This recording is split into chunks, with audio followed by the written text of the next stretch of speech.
যে আপনারা জানেন যে গতকালকে পুনর্গঠিত আন্তর্জাতিক অপরাধ ট্রাইব্যুনালের প্রথম রায় প্রদান করেছেন ট্রাইব্যুনাল, এবং এই রায়ের পরে রায়ের শেষ প্যারাতেই উল্লেখ আছে যে এই রায়ের একটি সার্টিফাইড কপি ট্রাইব্যুনালের প্রসিকিউশন পাবে এবং একটি সার্টিফাইড কপি এই মামলায় যে আসামি উপস্থিত ছিলেন তিনি পাবেন, এবং যে আসামিরা পলাতক আছেন তারা যদি 30 দিনের মধ্যে সারেন্ডার করেন অথবা গ্রেফতার হন তাহলে তারাও এই রায়ের একটি সার্টিফাইড কপি পাবেন ফ্রি অফ কস্ট।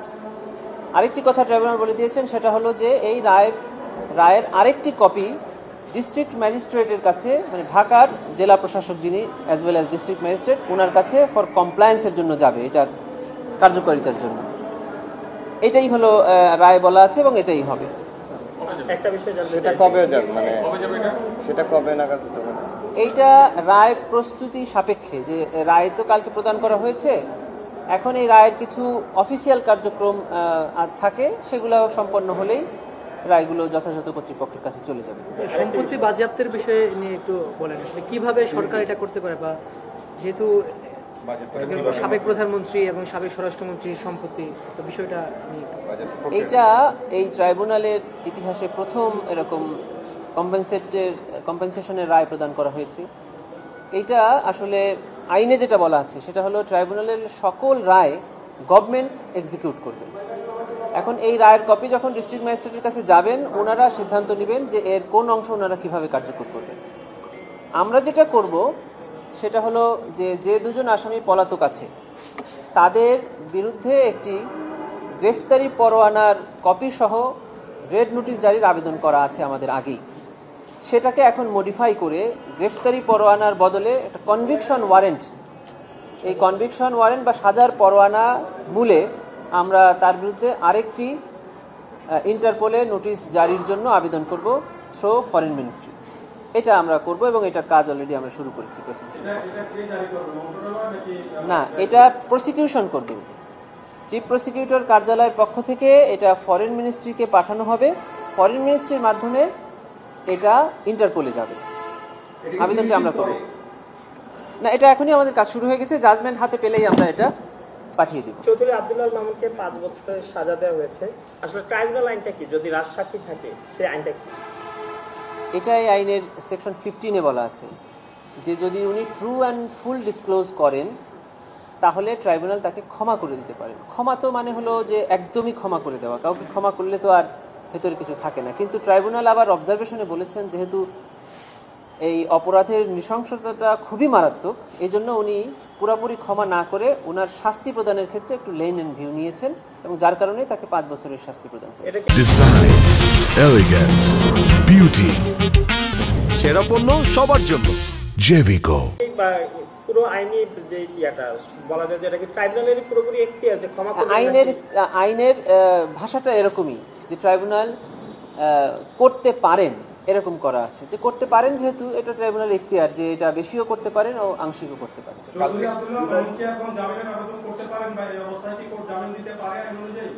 ট্রাইব্যুনালে ওনারা আর কেউ কিছু চাইতে পারবেন না, ট্রাইব্যুনালের সাথে ওনাদের সম্পর্ক শেষ।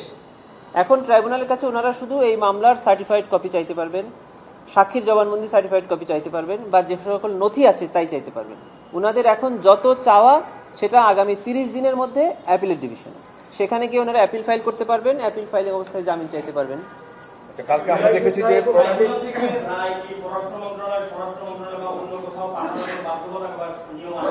না, এই রায় 3টি জায়গায় যাবে। একটা হলো প্রসিকিউশন অফিস, একটা হলো উপস্থিত আসামির কাছে, আর একটা হলো ডিস্ট্রিক্ট ম্যাজিস্ট্রেটের কাছে। এই 3টি জায়গায় ছাড়া আর কোথাও এই রায় যাবে। একটু বিষয় যে আরেকটা বিষয় হচ্ছে যে কালকে আমরা দেখেছি যে সাবেক প্রধানমন্ত্রী এই রায় দেওয়ার পরে একটা বিবৃতি দিয়েছেন, বিভিন্ন গণমাধ্যমে সেটা এসেছে যে এই রায়টি রাজনৈতিক উদ্দেশ্য প্রণোদিত প্রহসনের একটি রায় এবং ভিত্তি না, এবং তিনি আত্মপক্ষ সমর্থনের সুযোগ পায়।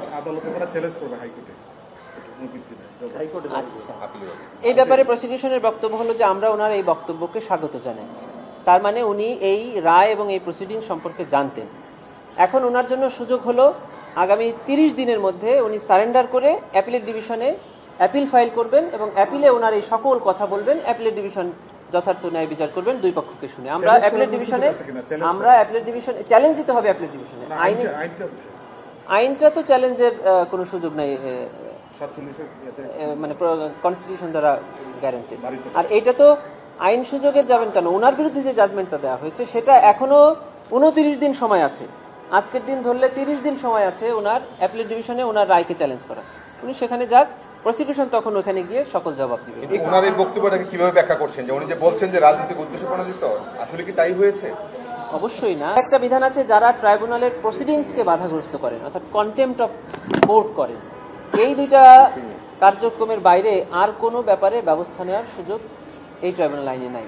অর্থাৎ ওইটা আমাদের এখানে কন্টেম্পট অফ কোর্টের মধ্যে পড়বে। গতকাল জুলাই যোদ্ধা এবং তাদের পরিবারের সদস্যরা যে করেছে যে জোরজা আব্দুল্লাহ মামুনের যে 5 বছরের সাজা, সেই সাজাতে তারা সম্পৃক্ত, তারা প্রতিক্রিয়া জানিয়েছেন যে এর বিরুদ্ধে তারা আপিল করতে চান।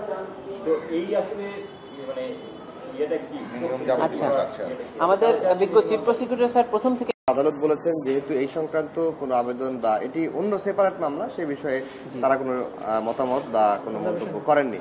আর আওয়ামী লীগের বিচারের জন্য তো একটা মামলা চলছে, তাহলে কি আপনাদের মনোযোগটা এখন আওয়ামী লীগের বিচারের দিকে যাবে? আমাদের মনোযোগটা প্রথমে থাকবে এখন যে ট্রাইব্যুনালে যেগুলো সাক্ষ্য চলছে সেগুলো যেন দ্রুত সাক্ষ্য শেষ করে আমরা রায়ের দিকে নিতে পারি। যেগুলো র্যাবের টিএফআই সেলে যে নির্যাতনের অভিযোগ, সে তার একটি মামলা, এবং শাপলা চত্বর গণহত্যা, যেটাকে শাপলা চত্বর ম্যাসাকার বলা হয় 2013 সালে, সেই ঘটনার একটি মামলা। এই 3টি মামলা এখনো এই ট্রাইব্যুনালে ওনার বিরুদ্ধে বিচারাধীন আছে। আর এক না, ওগুলো সব অলরেডি, আপনি যেগুলো বলছেন সেগুলো অলরেডি ট্রাইব্যুনালে ফর্মাল চার্জ দাখিল হয়েছে, যেটা জেআইসি এবং টিএফআই এর মামলা আমরা বলি, সেগুলাই হলো আপনি যাদের নাম বলছেন সেই সকল ভিক্টিম একসাথে দিয়েছেন।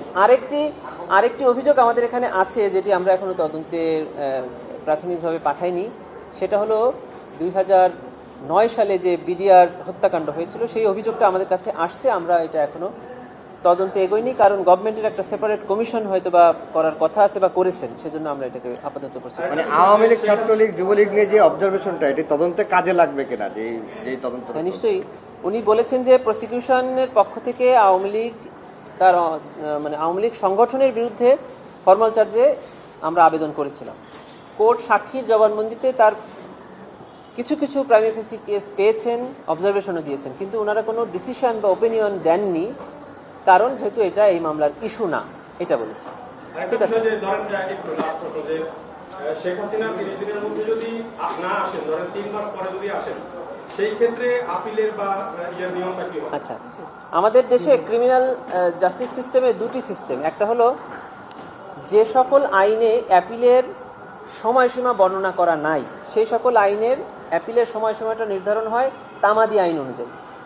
তামাদি আইন অনুযায়ী যে সকল অ্যাপিলের সময়সীমা নির্ধারণ হয়, সেখানে অ্যাপিলের টাইম পার হলেও তামাদি আইনের 5 ধারায় এই ডিলেটা কন্ডোনেশনের সুযোগ আছে।